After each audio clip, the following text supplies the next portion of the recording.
I'm here with David frickin' Jaffe, and he's going to tell us a little bit about Drawn to Death. Drawn to Death is it's a third-person, online, multiplayer-centric shooter that's sort of inspired by old-school arena shooters, brought up to modern sensibilities. The whole game is set inside the notebook of a teenage high school student who's stuck in detention. So everything that he's drawing and creating, from characters to weapons to levels, are basically based on things in his personal life or things he's learning. We have like a level based on Dante's Inferno because they're reading that in English literature class.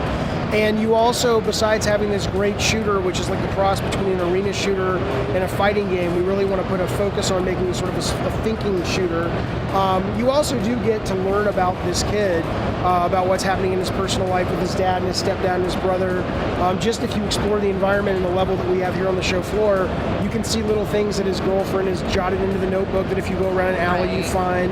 And so we're really trying to build a really, most importantly, really fun game that has legs and has depth and really gives people a different kind of shooter, but at the same time we really want to build a brand new world inside this notebook because there's so much stuff we want to do with that universe down the road if people dig the first game. Right, and can you describe the visual style of it, because where that came from, because it's amazing and it's incredibly unique. There's nothing like it that I've seen. Well, I appreciate that on behalf of the artists that we've been working with all over the world to make it. I mean, it's definitely it's meant to look like a high school student, probably like we've been debating, is he 16, is he 18? You know, he's not so young, but he's probably like 16, and so he likes to draw, but he's not like an art student, so it's just like they're average. He's just doodling in class. He's doodling, he's not paying attention, and so it's been really challenging to find artists both on the concept side and then getting this modeled and rigged and animating where, you know, proportions are intentionally wrong.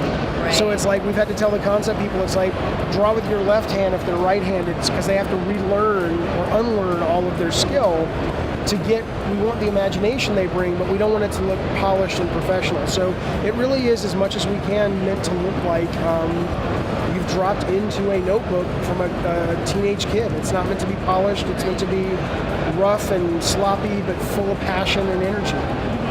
Where did the idea stem from?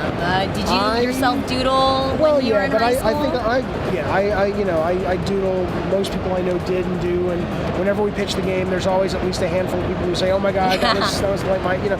But the actual idea came from I wanted to do. I don't draw well at all. I'm a terrible artist, and so I'll do stick figures. And I was thinking about doing a dodgeball game because I loved playing Super Dodgeball on the Super Nintendo back in the day, and I drew a little stick figure guy throwing a dodgeball in a notebook of mine. I was like, oh, stick figure dodgeball, we'll make that. And then it just, as we started to develop and design it, we saw very quickly we could make a much richer game and a much richer world. That's fantastic. Yeah. Thank you so much. Check it out. When we'll be able to. When will we be able to check it out? I think is the plan. We haven't really announced specifics, but probably sometime next year. Great. Cool. Well, thank you so much. Thank Make you. sure to go check out Drawn to Death. Please do. DrawnToDeath.com.